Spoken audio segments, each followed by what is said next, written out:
RSS کے سربراہ موہن بھاگوت، جو ہمیشہ ہی مسلمانوں اور ہندوؤں کے تعلق سے غلط فہمیاں دور کرتے رہے ہیں، انہوں نے مسلمانوں کے درمیان ایک بار پھر پائی جانے والی بے چینی کے پیش نظر بیان دیا ہے کہ مسلمان ہندوستان کے اتنے ہی معزز شہری ہیں جتنا کہ کوئی اور۔ آج آواز دی وائس کے پروگرام بیچ بحث کا یہی موضوع ہے۔ آداب ناظرین، میں ہوں عبدالحی خان۔ بیچ بحث پروگرام میں آپ کا خیر مقدم ہے۔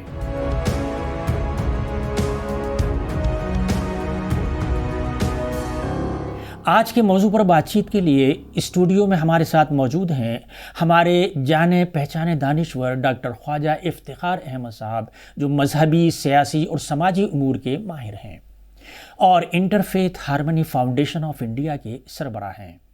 آئیے اسی اہم موضوع پر ان سے بات چیت کرتے ہیں۔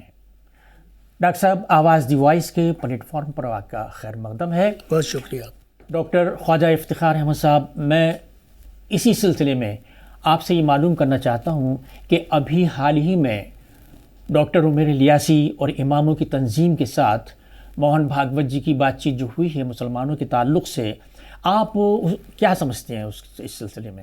اس کی ضرورت سے آپ کہاں تک ہونا چاہیے؟ عبدالحی صاحب، پہلی بات تو میں یہ کہوں گا جی کہ میں خود بھی اس بات کا ایک وکیل رہا ہوں برابر، اور آج بھی ہوں، کہ ہندوستان کے مسلمانوں کے بیچ میں اور راشٹریہ سوئم سیوک سنگھ کے بیچ میں جو آپس میں ایک دوسرے کی سمجھ کی کمی ہے اور جو اختلافات ہیں، اس کو لے کر ڈائیلاگ، سمواد اور مکالمہ یہ متواتر چلنا چاہیے۔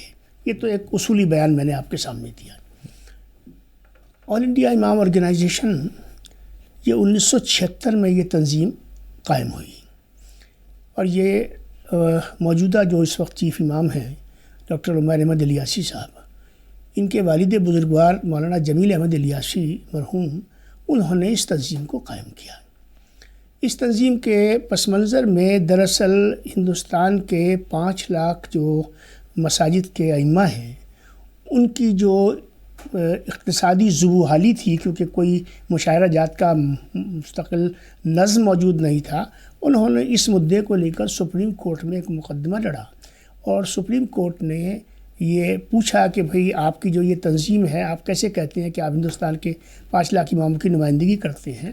تو باقاعدہ اخبارات میں اشتہارات دیے گئے، اور اس کے نتیجے میں پھر ایک مختصر بات یہ ہے کہ ہندوستان کی سپریم کورٹ نے یہ ایکسیپٹ کیا کہ یہ آل انڈیا امام آرگنائزیشن، جس کے صدر مولانا جمیل احمد الیاسی مرحوم ہیں، وہ مستند تنظیم ہے، وہ ریپرزینٹ کرتی ہے۔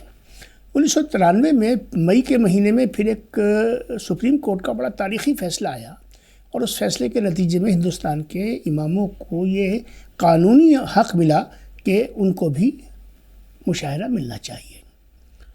مولانا جمیل احمد الیاسی اور آل انڈیا امام آرگنائزیشن کے مراسم جو ہیں وہ راشٹریہ سوئم سیوک سنگھ کے ساتھ شروع ہوئے ہیں، جی، اور یہ باتیں کوئی خفیہ نہیں ہیں، یہ پبلک ڈومین میں باتیں ہیں۔ جی، اسی بنیاد پر میں بھی آپ کے سامنے یہ باتیں رکھ رہا ہوں۔ مولانا جمیل احمد الیاسی مرحوم اور جو اس سے پہلے RSS کے چیف تھے کے سدرشن صاحب، ان کے اور ان کے درمیان میں غیر معمولی تعلقات تھے، اور میں آپ کو یہ بتاؤں کہ کیونکہ میں ان کے جنازے میں خود نفس نفیس شریک تھا، تو ان کے انتقال کی خبر ملنے کے بعد وہ سدرشن جی جو تھے وہ مسجد میں رہے، ان کی جنازے کے پاس رہے، جب ان کی قبر کھد رہی تھی اس وقت کرسی ڈال کے وہاں بیٹھے ہوئے تھے وہ، اور ان کی تدفین کے آخری مرحلہ پورے ہونے تک وہ وہاں رہے۔ اس سے ناظرین کو یہ اندازہ ہوگا کہ RSS کے اور آل انڈیا امام آرگنائزیشن کی لیڈرشپ کے آپس کے تعلقات کی نوعیت کیا رہی، ایک بات۔ دوسری بات یہ، اسی تعلقات کی کوک میں سے یہ جو مسلم راشٹریہ منچ ہے، جی، یہ مسلم راشٹریہ منچ مولانا جمیل احمد الیاسی مرحوم اور کے سدرشن صاحب کے دونوں کے درمیان میں جو رشتے تھے، جس کے اندر پھر مولانا وحید الدین خان بھی شامل ہوئے، اور بھی کئی لوگوں کا اس میں نام لیا جاتا ہے، لیکن کیونکہ مجھے تصدیق نہیں ہے اس لیے میں ان کے نام نہیں لوں گا۔ یہ ایک مسلم راشٹریہ منچ بنا، اور یہ سلسلہ جو ہے وہ برابر ایک طریقے سے اس کو کہیے RSS کا اور امام سنگٹھن کا اور ایک ڈائلاگ کا ان کے درمیان میں ایک رشتے کا سلسلہ چلتا رہا. 18 اگست 2009 کو قبلہ مولانا جمیل احمد الیاسی رحمۃ اللہ علیہ کا انتقال ہو گیا. اس کے بعد یہ ذمہ داری آ گئی آپ کے موجودہ جو اس وقت امام آرگنائزیشن کے چیف ہیں، چیف امام ڈاکٹر امام عمیر احمد الیاسی صاحب کے پاس. وہ پہلے وقت سے مسلم راشٹریہ منچ سے جڑے ہوئے ہیں، بلکہ وہ اس کی جو بنیاد ہے اس کی بنیاد کا وہ بھی حصہ ہے. اور یہ سمجھیے کہ ایک طرح سے وہ شروع میں اس کے کاری کرتا رہے باقاعدہ. ڈاکٹر صاحب آپ تو میں یہ نہیں مجھے جو ہے تو یہ جو چیز ہے نا، تو عمیر احمد الیاسی صاحب جو اس وقت امام آرگنائزیشن کے چیف ہیں، متواتر ان کے روابط، تعلقات، بات چیت، اس کا سلسلہ جو ہے وہ RSS کے ساتھ چل رہا ہے. اور موجودہ جو RSS کی قیادت ہے، آپ کو معلوم ہے کہ ڈاکٹر موہن راؤ بھاگوت جی ان کی مسجد تشریف لائے تھے، اور اس کے بعد وہ وہاں آزاد مارکیٹ میں جو ایک مدرسہ ہے بڑا، وہاں پر ان کو لے کر جایا گیا اور مسجد میں انہوں نے کافی وقت گزارا اور مدرسے کے طلباء کے ساتھ سلسلہ چلا. اس کے بعد جو ہے وہ یہ تنظیم ڈائلاگ کر رہی ہے. اب تک یہ بھوپال میں، دلی میں اور احمد آباد میں یہ 3 سیشن کر چکی ہے، جس میں ڈاکٹر کرشن گوپال اور رام لال جی رہے. اب یہ اسی کی کڑی ہے کہ یہ بڑا اجلاس ہوا اور اس کے اندر جو ہے ہندوستان بھر سے ان کے اپنے ذمہ داران کو انہوں نے بلایا اور کچھ اور لوگوں کو بلایا، مختلف مسلک کے لوگوں کو، اور اس طرح سے یہ ایک بیٹھک ہوئی اور 3.5 گھنٹے چلی. ڈاکٹر صاحب آپ یہی کہنا چاہتے ہیں کہ یہ بات چیت کوئی نئی نہیں ہے RSS اور اس کے بیچ کا نام ہے مسلمانوں کے بیچ؟ نہیں، میں اس کو یہ نہیں کہوں گا، میں آپ کو روکوں گا. یہ کہنا یہ جملہ غلط ہوگا کہ RSS اور مسلمانوں کے بیچ میں. آل انڈیا امام آرگنائزیشن اس کی قیادت، اس کی لیڈرشپ اور راشٹریہ سوئم سیوک سنگھ کے سابق چیف اور آج کے جو چیف ہیں اور آج کی جو RSS ہے، ان کے درمیان جو روابط، جو تعلقات، جو سلسلہ چلا آ رہا ہے ایک زمانے سے، یہ اسی کی کوک میں سے نکلا ہوا یہ ایک سلسلہ ہے. اب اس تنظیم نے سمواد کو، ڈائلاگ کو، مکالمے کو لے کر باقاعدہ رسمی طور پر یہ میدان میں تنظیم ان کی قیادت میں آئی ہے اور اس کے تحت پہلے مرحلے میں یہ 3 اجلاس کر چکے ہیں، جس میں کہ راشٹریہ سوئم سیوک سنگھ کے دوسرے اور تیسرے نمبر کے جو پدادھیکاری ہیں وہ اس میں شامل ہوئے. اور اب اس تسلسل کو آگے بڑھاتے ہوئے RSS کے چیف جو ہیں وہ خود انہوں نے اس اجلاس میں آنے کا فیصلہ کیا اور تمام ہندوستان سے انہوں نے جو ہے وہ لوگوں کو بلایا اور یہ سلسلہ اس طرح آگے بڑھا. اور اگر صاحب جیسے کہ آپ کو خود بھی معلوم ہے کہ ظاہر ہے یہ ملاقاتیں آپسی بھائی چارے، یکجہتی اور مسائل کو مل بیٹھ کر حل کرنے کے لیے ہوتی تھی. بے شک ابھی بھی اسی لیے ہوتی ہیں. تو اس وقت جو ملاقات ہوئی ابھی کل یا پرسوں جلد ہی، اس میں جو مسلمانوں کے مسائل آج ہندوستان میں ہیں اور BJP کی حکومت ہے، وہ کیا مسئلے تھے جو انہوں نے سامنے رکھے ان کے؟ بہت اچھا آپ نے سوال کیا اور میں اسی پہ آ بھی رہا تھا. اچھا کیا کہ آپ نے سوال کر لیا. دیکھیے اس میں کیا ہوا کہ اس میں پہلے تو اس میٹنگ میں راشٹریہ سوئم سیوک سنگھ کے جو چیف ہیں انہوں نے تقریباً کوئی آدھا گھنٹہ جو ان کا موقف ہے مکالمے کے حوالے سے اور بہت سارے ان ایشوز کو لے کر جو عام طور پر گردش کرتے ہیں ہمارے مسلم سماج میں، ان پر انہوں نے اپنا موقف تفصیل سے رکھا. اسی کے ساتھ ساتھ جو ہے مولانا عمیر احمد الیاسی صاحب نے جو ہے وہ ایک طریقے سے ایک پرستاونا جس کو ہندی میں کہتے ہیں، ایک پیشکش رکھی انہوں نے، جس میں انہوں نے بہت ساری باتیں کی اور اپنا تعلق اور مکالمہ اور اس کی اہمیت اور آج کل کے مسائل، انصاف کی فراہمی اور جو مسائل، ان تمام چیزوں کو لے کر انہوں نے ایک بات رکھی. لیکن بنیادی نقطہ عبدالحی صاحب یہ تھا کہ اس میٹنگ میں تقریباً 1.5 گھنٹہ دیا گیا ان لوگوں کو جو اس میٹنگ میں شریک تھے کہ وہ اس ڈائلاگ کے حوالے سے، ہندوستان کے مسلمانوں کے مسائل کے حوالے سے وہ اپنی بات کو رکھیں. چنانچہ لوگوں نے ہر مدعے پر بات رکھی. دیکھیے NCERT کے کورس میں کیا تبدیلی ہو رہی ہے، یہ مدعا اٹھایا لوگوں نے. لنچنگ کے لیے لوگوں نے مدعا اٹھایا. کاوڑیوں کے کئی جگہوں پر جو واقعات ہوئے ہیں، جو وائلنس ہوا ہے، اس کا لوگوں نے کہا. اوقاف کے بل کے سب پر لوگوں نے سوال اٹھایا. اسی ساتھ ساتھ میں جو مساجد اور مقابر، ہماری خانقاہیں اور ہمارے مقدس مقامات جو ہیں، بہت سی جگہوں پر جو بلڈوزر چل رہا ہے، سپریم کورٹ کے فیصلے کے باوجود بھی بلڈوزر چل جاتا ہے. تو اس طرح کے تمام مدعے جو ہیں. اور اس کے ساتھ ساتھ لوگوں نے یہ بھی کہا کہ ہندوستان کے مسلمان کے اندر جو ہے وہ خوف ہے. پہلے ہم سفر کرتے تھے ٹرینوں کے اندر، ہم پلیٹ فارموں پہ نماز پڑھ لیا کرتے تھے، تو ہمیں لوگ ہمیں بلکہ ہمیں جگہ دیتے تھے، ہمارے لیے ایک ماحول ہوتا تھا. آج صورتحال جو ہے وہ بالکل بدل چکی ہے. تو اس طرح کے تمام خدشات کا وہاں پہ اظہار کیا گیا. میں سمجھتا ہوں جتنی بات مسلم معاشرے میں آج کل اس وقت ہوتی ہے ان تمام مدعوں کو اٹھایا گیا. اور اس کے بعد میں پھر دوبارہ سے RSS کے چیف نے ان تمام مدعوں کو لے کر جو ہے وہ یہ سمجھیے کہ ہر مدعے کا انہوں نے جواب دیا. اور انہوں نے اس جواب میں اس بات کو واضح کیا کہ دیکھیے میں سرکار نہیں ہوں. جی ٹھیک ہے، یہ سچ بات ہے کہ ہمارے سرکار کے ساتھ میں راستے کچھ لوگ بھی ہمارے سرکار میں رہتے ہیں، تعلق ہے، واسطہ ہے، سب چیزیں، لیکن ہر چیز ہمارے کرنے سے ہوتی ہے ایسا نہیں ہوتا ہے. ہم آپ کو یقین دلاتے ہیں کہ آپ نے جتنے بھی مدعے اٹھائے ہیں ہم ان مدعوں کو اٹھاتے بھی رہے ہیں، ہم آگے بھی ان مدعوں کو اٹھائیں گے اور آگے کوشش کریں گے کہ ان تمام باتوں کو رکھا جائے، آگے بڑھایا جائے. اور یہ ماحول جو ہے اس کے اندر بہتری پیدا ہونی چاہیے. لیکن جو دو باتیں بنیادی ان کی طرف سے باہر نکل کے آئی ہیں وہ ایک تو یہ ہے، انہوں نے یہ کہا بڑی سختی کے ساتھ میں کہ ہندوستان کے مسلمان اور راشٹریہ سوئم سیوک سنگھ کے بیچ میں جو پل بنانا ہے وہ ہم اس پل کو بنانے کا طے کر چکے ہیں. اور یہ کیونکہ دوری جو ہے یہ 80 سال کی دوری ہے، تو اس میں لوگ جلد بازی سے کام نہ لیں اور یہ اس نتیجے پہ نہ پہنچیں کہ جو کچھ کہا جا رہا ہے، جو کچھ کیا جا رہا ہے اس کا زمین پر اتنا اثر نہیں آ رہا.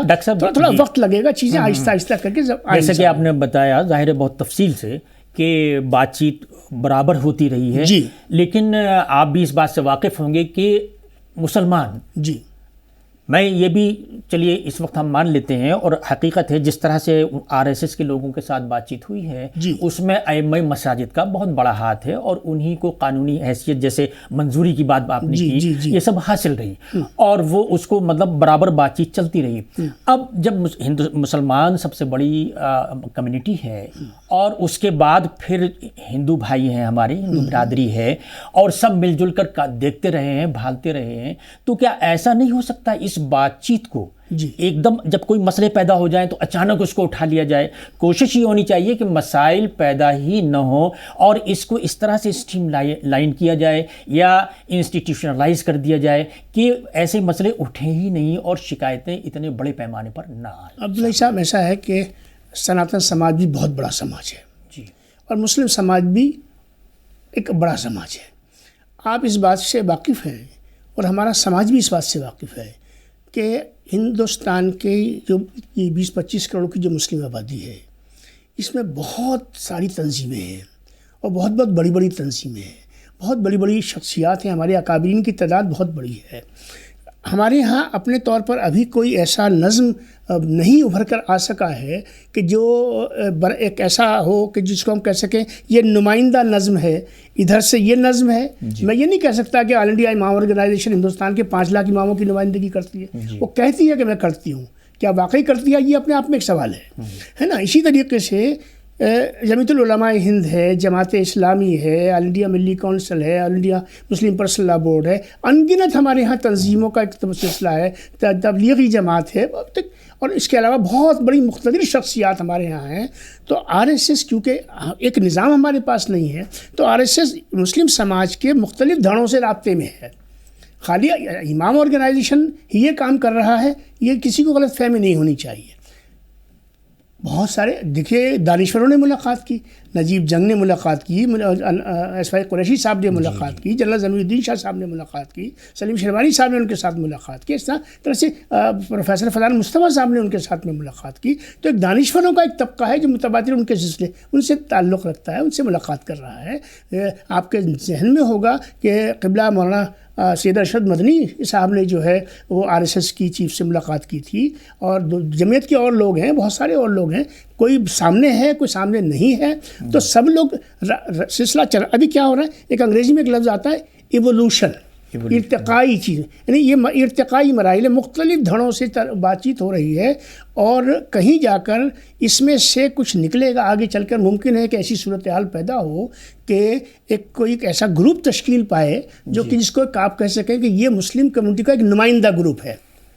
میرے یہ کہہ دینے سے، جیسے مثال کے طور پہ میں کہوں کہ آل انڈیا مسلم پرسنل لا بورڈ یہ کہہ دے کہ ہم ہی ہندوستان کے مسلمانوں کے نمائندہ، یقیناً آپ بھی نمائندہ ہیں. ڈاکٹر صاحب، آپ کی میٹنگ آف مائنڈز اس سلسلے میں، مسلمانوں کے مسائل کے سلسلے میں وہاں تک پہنچانے کے لیے ایک بہت ہی ضخیم اور مستند اس حیثیت سے ہے کہ اس میں کافی ثبوت کے ساتھ اور دلائل کے ساتھ بات چیت رکھی گئی ہے. موہن بھاگوت جی نے اس کو ریلیز کیا، اجرا کیا. وہ آپ کی اس کتاب میں دیے گئے مشوروں سے کہاں تک متفق ہے؟ میں سمجھتا ہوں کہ ان کا میری کتاب کا اجرا کرنا،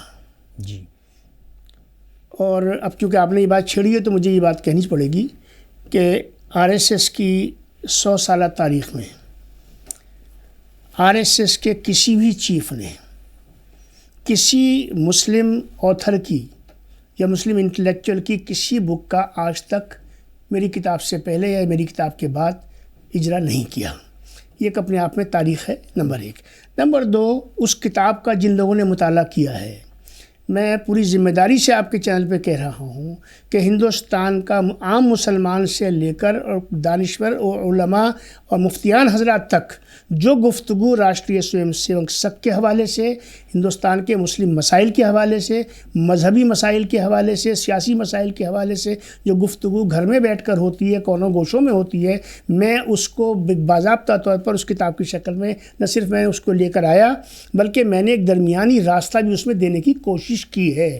اور اس کتاب کے اجرا کے موقع پر میں سمجھتا ہوں کہ راشٹریہ سوئم سیوک سنگھ کے چیف نے جو پالیسی اسٹیٹمنٹ ہے ہندوستان کے مسلمانوں کے بنیادی مسائل کے حوالے سے جو اسٹیٹمنٹس اس وقت دیے تھے، وہ وہی اسٹیٹمنٹس ہیں جو بار بار، کیونکہ مدعے وہی ہیں اس لیے بار بار وہ انہی اسٹیٹمنٹس کو مختلف موقعوں پر ان کو دہراتے ہیں. اس موقع پر بھی وہ بہت سارے اسٹیٹمنٹس جو ہیں انہوں نے دہرائے ہیں. جیسے مثال کے طور پر جب یہ بات آتی ہے کہ بھئی ہندو مسلمانوں میں ایکتا ہونی چاہیے، تو انہوں نے اس وقت بھی کہا کہ بھئی آپ یہ بات کرتے کیوں ہیں ایکتا ہونی چاہیے، جب ہم ایک ہیں آپ یہ مان کے کیوں نہیں چلتے. اسی طریقے سے انہوں نے کہا کہ بھئی آپ کا جو عبادت کا طریقہ ہے، میں نے اس وقت ایک بات رکھی تھی کہ دیکھیے ہندوستان کا مسلمان نہیں بلکہ دنیا کا مسلمان، کچھ چیزیں ایسی ہوتی ہیں کہ جن چیزوں کے اندر مسلمان سے توقع کرنا کہ وہ ان کریاؤں کو کرے گا وہ نہیں کر سکتا. مثال کے طور پر ہر وہ چیز، یہ میں آپ کے چینل پہ کہہ رہا ہوں اور یہ میں نے اس دن بھی کہی تھی، اور انہوں نے اس بات سے اتفاق کیا تھا، اور آپ کے اس سوال کے جواب میں اس کا یہ جواب ہے کہ آپ ان باتوں پہ کیا ہوا. میں نے کہا تھا کہ بہت سی چیزیں ایسی ہیں کہ جو ہمارے لیے ممکن نہیں ہیں، کہ کیونکہ اس کے اندر شرک آ جاتا ہے. تو کوئی بھی ایسی چیز جس کے اندر شرک کا دخل ہو جائے، وہ ہمارے لیے وہ چیز اس کو کرنا ممکن نہیں ہے. اور اتنا ہی نہیں بلکہ اگر وہ شرک ایک اسٹیبلشڈ شرک ہے، جان بوجھ کر کیا جا رہا ہے، دانستہ طور پہ کیا جا رہا ہے، بائی چوائس کیا جا رہا ہے، تو فقہ اسلامی یہ کہتا ہے پھر آپ کو تجدید ایمان میں جانا پڑے گا، ممکن ہے تجدید نکاح میں بھی جانا پڑے. یہ بات اس وقت میں نے ایسے ہی کہی، بالکل سامنے رکھ کر کہی، اور مجھے خوشی اس بات کی ہے کہ جب RSS کی چیف میرے بات بولے تو انہوں نے کہا کہ ہم ایسا کیوں کریں گے، یہ پاپ ہم اپنے اوپر کیوں لیں گے. تو اس طرح کی باتیں بھی اس میں ہوئیں، اور پھر باقی چیزیں جو اس وقت بھی انہوں نے کہیں. تو اب دیکھیے ایک جو بنیادی سوال ہے آپ کی وہ یہ ہے کہ 80 سال کی دنیا، اب تو 100 ہونے جا رہے ہیں، 100 سال کی دنیا، فاصلہ اتنا ہے. پہلے شناسائی ہوتی ہے، ملاقات ہوتی ہے، پھر گفتگو ہوتی ہے، پھر مکالمہ، ڈائلاگ اور سمواد ہوتا ہے. اس وقت یہ سلسلہ جو ہے یہ ڈائلاگ کے لیول پر ہے، یعنی مفاہمت کا عمل شروع ہوا ہے، مفاہمت ہو گئی ہے. یہ غلط فہمی کسی کو نہیں ہونی چاہیے. مسائل حل ہو گئے ہیں اور سب صورتحال جو ہے بڑی ہوئی ہوگی، ایسا نہیں ہے. ڈاکٹر صاحب میں یہ جو بات آپ نے کہی ہے وہ اس تعلق سے بھی ہے کہ کئی بار ایسا ہوتا ہے کہ بالکل ذہن صاف ہے موہن بھاگوت جی کا بھی، اور حکومت میں بیٹھے ہوئے لوگوں کا بھی کوئی مسلمانوں کا نقصان نہیں چاہتا. جی ہاں. لیکن کچھ ذیلی تنظیمیں ایسی ہیں جو کہیں نہ کہیں ابھر کے سامنے آ جاتی ہیں. مجھے بہت اچھی طرح یاد ہے جی. اور اپنی لیڈرشپ چمکاتی ہیں. لیکن مجھے بہت اچھی طرح یاد ہے کہ خود بھاگوت جی نے ایک بار بیان دیا تھا کہ سارے لوگ لیڈر نہ بننے کی کوشش کریں. سب لوگ لیڈر نہیں ہیں. تو سوال جب ایسا ہے تو حکومت ان کے ساتھ کیوں نہیں نمٹتی؟ یہ ذرا سا آپ یہ بھی اسی کی کڑی ہے کہ جو وہ کہہ رہے ہیں کہ وہ کہاں تک جا رہے ہیں. یہ سنبھل کا جب معاملہ ہوا، جی، سنبھل کی جامع مسجد کا معاملہ ہوا، تو اب یہ اب تک تو یہ تھا بھی کاشی اور متھرا اور ایودھیا بات، اب یہ بات سنبھل تک پہنچ گئی اور پھر کہیں اور بھی جا رہی ہے بات. یہ بدایوں بھی جا رہی ہے، علی گڑھ بھی جا رہی ہے، اور بھی جگہ پہ جا رہی ہے. یہی سارے خدشات، یہی خدشات ہیں نا. جی جی جی. تو انہوں نے یہ کہا کہ لوگوں کو یہ ایک مزہ لگ گیا ہے کہ ہم مندر کے ایشو کو اٹھائیں گے اور ہم نیتا گیری کریں گے اور ہم نیتا بن جائیں گے. یہ دیکھیے، یہ بیان اپنے آپ میں ان کا دینا، اس کا خیر مقدم ہونا چاہیے تھا. جی. ہماری ایک معاشرے کے طور پہ ایک کمی ہے. ہماری توقعات تو پوری ہیں، ہمارے الزامات میں بھی کوئی کمی نہیں ہے. یہ سب باتیں اپنی جگہ، ہماری تہمت بازی میں بھی کوئی کمی نہیں ہے. جی. لیکن ان تین چیزوں سے مجھے کوئی اختلاف نہیں ہے. میں اس حق سے آپ کے انکار نہیں کر رہا ہوں یا کسی کے حق سے انکار کر رہا ہوں. لیکن میں ہمیشہ سے یہ بات کہتا رہا ہوں کہ اگر کوئی کسی اس طرف سے، بالخصوص جہاں سے آپ کے اختلافات ہیں، وہاں سے اگر کوئی بات بہتر آتی ہے، کوئی اچھا بیان آتا ہے، کوئی اچھا قدم اٹھتا ہے، تو وہ قدم اٹھانے میں اس شخص کو اپنی تنظیم کے اندر کتنی محنت کرنے کے بعد میں اس کو وہ وہاں تک وہ بات کو لے کر آیا ہوگا. اگر ادھر سے اس کا خیر مقدم نہیں ہوگا، اس کا سواگت نہیں ہوگا اور بڑے پیمانے پر نہیں ہوگا، تو اس کی حوصلے میں کمی ہوگی اور زمین پہ ان چیزوں کو لانے میں دشواری پیدا ہوگی. جی. اب جیسے بات یہ بات ہوئی، اسی طریقے سے اب آپ لوگ کہتے ہیں کیا ہوا صاحب. آپ کو یاد ہوگا ہر مسجد کے ایک زمانے میں شیو لنگ کا قصہ چل رہا تھا. تو جو لوگ یہ کہتے ہیں کہ وہ کہتے ہیں ان کی بات پہ عمل نہیں ہوتا، یہ غلط بات ہے. جب یہ شیو لنگ کا سلسلہ شروع ہو گیا اور یہ ختم ہی ہونے میں نہیں آ رہا، تو موہن بھاگوت جی نے کیا کہا؟ انہوں نے کہا کہ ہر مسجد میں شیو لنگ تلاش کیا جائے گا. مجھے بتائیے، جس دن سے انہوں نے کہا آج تک دوبارہ کسی نے یہ کہا کہ اس مسجد میں شیو لنگ ہے؟ تو ایسا نہیں ہے کہ ان کی بات کو سنا نہیں جاتا، ان کی بات کو مانا بھی جاتا ہے، ان کی بات کو سنا بھی جاتا ہے. یہ نہیں ہے. اب رہی بات یہ کہ جو مثال کے طور پہ کچھ کانوڑیوں نے کچھ کر دیا یا کہیں کچھ اور ہو گیا یا کوئی اور ہو گیا، تو ہر چیز کی ذمہ داری جو ہے وہ ان پر نہیں ڈالی جا سکتی، RSS پہ نہیں ڈالی جا سکتی. بہت سی چیزوں کی ذمہ داری کا تعلق سرکار سے بھی ہوتا ہے، سرکاری انتظامیہ سے. جی ہاں، یہ تو کوششیں ہیں ان لوگوں کی جو یہ بہت اچھی طرح جانتے ہیں کہ ہمیں مل جل کر مذاکرات کو، ڈائیلاگ کو جاری رکھنا چاہیے اور ان کے ساتھ جاری رکھنا چاہیے جن کے ساتھ معاملہ ہے. اب بہت سے ہماری تنظیمیں ہیں، ہمارے یہاں مسلم تنظیمیں بھی ہیں، مذہبی بھی ہیں، سماجی بھی ہیں. وہ اپنی لیڈرشپ علیحدہ چمکاتے ہیں، اپنی لیڈرشپ علیحدہ لے کر بیٹھتے ہیں. ابھی حال ہی میں جمعیت العلماء کے صدر مولانا محمود مدنی صاحب نے 5 اسٹار ہوٹل میں ممبران پارلیمنٹ کی میٹنگ بلائی. اس میں دوسری پارٹیوں کے لوگ بھی تھے اور مسلم جو بھی ممبران پارلیمنٹ. آپ اس کو کس نظریے سے یہ دیکھتے ہیں کہ یہ کہاں تک مفید ہے؟ دیکھیے عبداللہ صاحب، بات یہ ہے کہ کڑوی بات ہے. جی. ہم مسلمان کی حیثیت سے ہر کام مسلمان کی حیثیت سے کرنا چاہتے ہیں. اگر کوئی ہندو ممبرز آف پارلیمنٹ کے عنوان سے کوئی ہندو ممبر پارلیمنٹ کو اکٹھا کرے گا تو ہندوستان کے مسلمان کا اور ان تمام لیڈروں کا کیا موقف ہوگا؟ جی، میں کھل کے پوچھ رہا ہوں. یہ بات، یہ کمونلزم نہیں ہے. آپ خالی مسلمان ممبر آف پارلیمنٹ کو اکٹھا کر کے کیا دکھانا چاہتے ہیں؟ ہندوستان گلدستے کی طرح ہے. جب آپ مسلمان کریں گے تو کوئی ہندو کرے گا. تو نہ یہ ہندو جسٹیفائی کرنے کی کوشش کر رہا ہوں، نہ میں مسلم کو جسٹیفائی کرنے کی کوشش کر رہا ہوں. یہ ملا جلا ساجھا چولہا ہے. یہ آپ اس کے اندر جب ہر چیز کو مسلمان بنا کے چلیں گے تو پھر لوگوں کے من کے اندر کوئی چیز الگ پیدا ہوگی. اور یہ بات دیکھیے، ہندوستان کا مسلمان اس بات کو سمجھے. میں اس کو لکھتا بھی ہوں، بولتا بھی ہوں، آپ کے چینل پہ بھی پہلے کہا ہے، آج پھر کہہ رہا ہوں.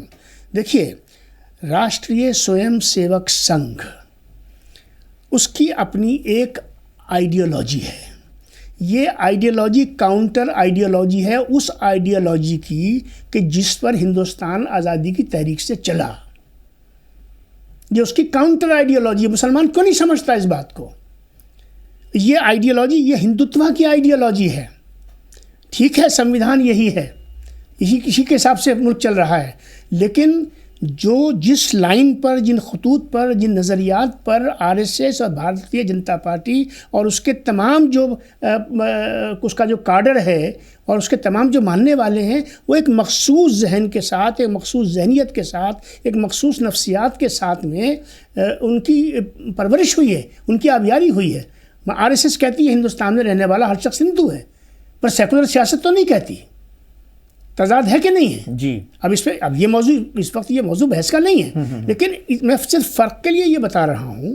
ٹھیک ہے نا، یہاں ہر چیز ایک ہے، کلچر ایک ہے، زبان ایک ہے، ہر چیز ایک ہے. سیکولر سیاست اس کے بالکل الٹ ہے، وہ کہتی نہیں صاحب یہ کمپوزٹ کلچر ہے ہمارا جو ہے نا. جی. ہمارے یہاں تو تمام چیزوں کو سمجھنے کی ضرورت ہے. تو یہ جو بات ابھی آپ نے کہی کہ وہاں پہ انہوں نے 5 اسٹار ہوٹل کے اندر انہوں نے ایک اجلاس مسلم ممبر پارلیمنٹ کو بلایا، تو میرا اس میں موقف یہ ہے کہ اگر کل کو کوئی ہندو ممبر پارلیمنٹ کو بلائے گا تو ہمارا موقف کیا ہوگا؟ ہم اس ملک کو کہاں لے جانا چاہتے ہیں؟ آپ لوگ آر ایس ایس کے چیف سے ملتے ہیں، آپ آر ایس ایس کے ادھیکاریوں سے ملتے ہیں، اونے کونوں میں ملتے ہیں. میں کسی خاص کو ٹارگٹ کر کے نہیں کہہ رہا، لیکن مجھے بتائیے کیا دقت ہے کسی بھی ہندوستان کے مسلمان کو راشٹریہ سویم سیوک سنگھ کے پدادھیکاری سے یا اس کے چیف سے ملنے میں یہ چوری چھپاپن کیوں کرنا پڑتا ہے؟ تو کیا کوئی طبقہ ایسا بھی ہے ڈاکٹر صاحب جو خفیہ طور پر بات چیت کرتا ہے؟ جی ہاں، بالکل بہت سے لوگ ہیں، میں کسی کا نام نہیں لینا چاہتا، لیکن میری جانکاری میں ہے چیزیں کہ لوگ ملتے ہیں، خاموشی سے ملتے ہیں. صاحب ہم سامنے آ کے نہیں مل سکتے، ہم تصویر نہیں کھنچا سکتے، ہم کسی کو بتا نہیں سکتے ہیں. بھائی جب میرا کہنا یہ ہے کہ جو شخص کوئی بھی شخص ہو، چاہے وہ ادھر کا ہو یا ادھر کا ہو، جو شخص قیادت کا دم بھرتا ہے اس میں یہ دم ہونا چاہیے، اس میں یہ اعتماد ہونا چاہیے، اس میں یہ کانفیڈنس ہونا چاہیے کہ وہ اپنی قوم کے مسائل کے حوالے سے اگر وہ ایماندار ہے، وہ امانت دار ہے اور واقعی اس کی نیت خالص ہے اور وہ واقعی قوم کی کو خدمت کرنا چاہتا ہے، اس کے کوئی مسائل کو حل کرنا چاہتا ہے، تو اسے ہر شخص سے ملنا چاہیے. اور میرا کہنا یہ اس کو کھل کے ملنا چاہیے اور پبلک ڈومین میں آ کے ملنا چاہیے. چوری کی ضرورت کیا ہے؟ ڈاکٹر صاحب جس طرح سے انہوں نے موہن بھاگوت جی نے، جی آپ نے کہا کئی معاملات پر انہوں نے انسٹرکشن دیے سامنے ہے جی، اور وہ عمل بند کیے لوگوں نے. کئی بار ایسا بھی ہوا کہ انہوں نے مسلمان عبداللہ صاحب میں ایک بات اور کہہ دوں، بڑی بات ہے وہ میں نے ابھی تک نہیں کہی. جی جی جی ضرور کہیں. علی گڑھ شہر ہے. جی جی. علی گڑھ شہر کا نام ہری گڑھ ہو رہا تھا کہ نہیں ہو رہا تھا؟ جی ہاں بالکل، میڈیا میں آ چکا تھا. جی تو ہوا تو نہیں نا؟ نہیں ہوا تو کسی نے تو روکا ہوگا یقیناً. اگر علی گڑھ کی برادری جو پوری دنیا میں پھیلی ہوئی ہے اور ہندوستان کا 25 کروڑ مسلمان علی گڑھ مسلم یونیورسٹی کی وجہ سے، سر سید کی وجہ سے علی گڑھ سے جڑا ہوا ہے، اور اگر اس کا نام ہری گڑھ ہو جاتا تو ایک پورے جذبات کو اس کے پر کتنے اثر ہوتا. یہ کام کہاں سے ہوا؟ بھائی انہی لوگوں کے ذریعے سے تو ہوا ہوگا. تو یہ جو لوگ کہتے ہیں کچھ نہیں ہوتا، وہ کیا چاہتے ہیں؟ وہ کیا کلمہ پڑھوانا چاہتے ہیں؟ تو ڈاکٹر صاحب مسلمانوں کو بھی انہوں نے کئی بار ایسا کہا کہ بھائی آپ اپنے نوجوانوں کو، اپنے بچوں کو تعلیم دلائیے، اس پر توجہ دیجیے، روزگار پر توجہ دیجیے. تو آپ کیا محسوس کرتے ہیں اس پر کچھ % مسلمانوں کے ذہن میں یہ بات بیٹھتی ہے یا نہیں؟ عبداللہ صاحب میں تو آپ کے چینل پہ ہی پہلے کہہ چکا ہوں کہ ایک تو یہ ہے ہمارے ہاں زمین پر جو عملاً گھٹ رہا ہے. جی ہمارے یہاں بولنے والے بہت ہیں، لیکن زمین پر جو ایکچوئل میں ہو رہا ہے جب تک اس کی جانکاری نہ ہو اور آپ صرف ایک بیانیہ ہے وہ چل رہا ہے مسلمانوں میں تعلیم کم ہے، مسلمان نہیں پڑھتے ہیں، مسلمان اسکول نہیں جاتے ہے نا، اور مسلمان بڑے بیکورڈ ہیں، یہ ایک رٹے رٹائے جملے ہو گئے. جس کو میں دیکھتا ہوں وہ دانشور ہو وہ بھی یہی بولتا ہے، کسی اور کو دیکھے وہ بھی. صورتحال زمین پر بالکل بدلی ہوئی ہے. ہندوستان کے مسلمانوں میں آج تعلیم کو لے کر جس قدر بیداری ہے، میں اس کو کہتا ہوں ایک خاموش انقلاب ہے. مسلمانوں کے بچے آج تعلیمی اداروں میں جا رہے ہیں، لوگ اپنے پیٹ کاٹ رہے ہیں مگر بچوں کو بھیج رہے ہیں. آپ کسی بھی ہندوستان کے کسی بھی حصے میں چلے جائیے اور مسلم بستی میں صبح 6 بجے جا کے کھڑے ہوئیے اور آپ کو یہ پتہ چلے گا کہ مسلمانوں کے اندر تعلیمی بیداری آئی ہے کہ نہیں آئی ہے. اسی کے ساتھ ساتھ آپ دیکھیں جو مختلف کمپیٹیٹیو ایگزامینیشنس ہیں، لوگ خالی سول سروسز کی بات کرتے ہیں، تمام کمپٹیٹیو ایگزامینیشنس کے اندر آپ دیکھ لیجئے کہ پچھلے 10-11 سال میں اور اس سے پہلے سالوں کے اندر کہ مسلمانوں کے اندر بیداری اگر نہیں آئی ہوتی، اور ان کمپٹیشن میں کسی کی سفارش سے کام نہیں ہوتا ہے، ان کمپٹیشن میں خالص میرٹ پہ ہوتا ہے، ان میں جو انٹرویو لینے والے ہوتے ہیں ان کو آپ کے نام نہیں ہوتے ان کے سامنے، تو جو مسلمانوں کی تعداد کمپٹیشن میں بڑھی ہے، اچھے کورسز میں بڑھی ہے۔ ایک آخری سوال، آپ کی بات صحیح ہے یہ جی، آخری سوال میرا رہ گیا ہے اور میں چاہتا ہوں کہ اس کا بھی آپ ایسا جواب دیں کہ مطلب تھوڑا یعنی پرفیکشن اس اعتبار سے کہ کہیں نہ کہیں تو مرکز ہوگا، کہیں نہ کہیں تو اسٹیشن ماننا پڑے گا، کہیں نہ کہیں ٹرین اسٹاپ ہوگی، اور کہیں نہ کہیں مل کر بیٹھنا، جیسے ابھی آپ نے خود فرمایا کہ بہت سے مطلب مسلمان جو ہے تنظیمیں بات چیت کر رہی ہیں، تمام لوگ الگ الگ مطلب بکھرے ہوئے ہیں، تو اب اس تمام بکھراؤ کے بیچ آپ کا صحیح مشورہ کیا ہے ان چیزوں کو اسٹریم لائن کرنے کے لیے مسلمانوں کے لیے خاص طور سے؟ میرا مشورہ عبدالحی صاحب یہ ہے، میں نے اب سے 25 سال پہلے بھی لکھا تھا اور اب پھر اس کو دہراتا ہوں میں، ہندوستان کا مسلمان 100 میں 100 اکٹھا ہے۔ ہندوستان کے عام مسلمان میں اتحاد کی، اشتراک کی، ایک ہونے کی کوئی کمی نہیں ہے، کبھی نہیں ہے۔ جو ہندوستان کے مسلمانوں کے قائدین دونوں طرف کومہ لگائیے، لیڈران دونوں طرف کومہ لگائیے، ذمہ داران دونوں طرف کومہ لگائیے، ٹھیکیدار دونوں طرف کومہ لگائیے، لائزن مین دونوں طرف کومہ لگائیے۔ مسئلہ یہاں ہے، میں پوچھنا چاہتا ہوں بھائی جمعیت 2 کیوں ہیں؟ مجھے بتائیں نا کوئی آدمی، مشاورت 2 کیوں بنی؟ تبلیغی جماعت 2 کیوں ہیں؟ مسلم لیگ 2 کیوں ہیں؟ جب ہندوستان کا مسلمان ایک ہے، اس کے مسائل ایک ہیں، اور سب کے سب وہی مسائل بیان کر رہے ہوتے ہیں، سب کے سب اسی کا حل تلاش کر رہے ہوتے ہیں، سب کے سب اسی بات کو لے کر موہن جی کے پاس میں اور مودی جی کے پاس میں اور امت شاہ جی کے پاس میں سب کے سب جا رہے ہوتے ہیں، تو آپ کی جو آنا ہے وہ اتنی بلند کیوں ہے، قطب مینار سے بھی زیادہ بلند ہے کہ آپ جو ہیں وہ دوسرے کے ساتھ نہیں بیٹھ سکتے؟ مجھے بتائیے نا آپ۔ مسئلہ خواص کا ہے عبدالحی صاحب، جی، مسئلہ لیڈروں کا ہے، ہندوستان کے مسلمان کا مسئلہ نہیں ہے۔ اور بدقسمتی یہ ہے کہ ہندوستان کے وہ تمام لیڈران جو اپنے آپ کو لیڈران کہتے کہلواتے اور جن کو مانا جاتا ہے، نہ ان کے اقتصادی مسائل ہیں، نہ ان کی اولاد کے مسائل ہیں، نہ ان کے روزگار کے مسائل ہیں، نہ ان کی تجارت اگر ہے تو ان کی تجارت کے مسائل نہیں ہیں، ان کے کوئی مسائل نہیں ہیں۔ مسئلہ جو ہے وہ عام اس ہندوستانی مسلمان کا ہے جو آم بیچ رہا ہے، بریانی بیچ رہا ہے، کیلا بیچ رہا ہے، ٹھیلا لگا رہا ہے، چھوٹی دکان چلا رہا ہے، ریڑھی لے کے چل رہا ہے، معمولی سی ملازمت کر رہا ہے، مسئلہ اس کا ہے۔ تو آپ کے سوال کا سیدھا سچا جواب یہی ہے کہ یہ ہندوستان کے عام مسلمان کو وہ تمام لوگ جو اپنے آپ کو، میں لیڈر نہیں ہوں، میں اس سے بھی ایک شخص ہوں، مجھے کوئی غلط فہمی نہیں ہے، لیکن صاحب نظر ہوں، یہ ایک بات صحیح ہے اپنی جگہ پر، متعلق آدمی کہ میرا کہنا یہ ہے کہ تمام ذمہ داران اگر ہندوستان کے مسلمانوں کے ساتھ مخلص ہیں تو RSS تو بھائی جان بہت دیر میں آتی ہے، پہلے آپ اپنے اندر کی RSS کو تو ٹھیک کر لیجئے۔ ڈاکٹر صاحب آج کے اس پروگرام میں آپ کا بہت بہت شکریہ۔ ناظرین، ابھی ہم موہن بھاگوت جی کے حالیہ بیان پر ڈاکٹر افتخار احمد صاحب کی بات چیت سن رہے تھے۔ اسی طرح کے کسی موضوع پر ہم آئندہ پھر آپ سے ملیں گے۔ شکریہ۔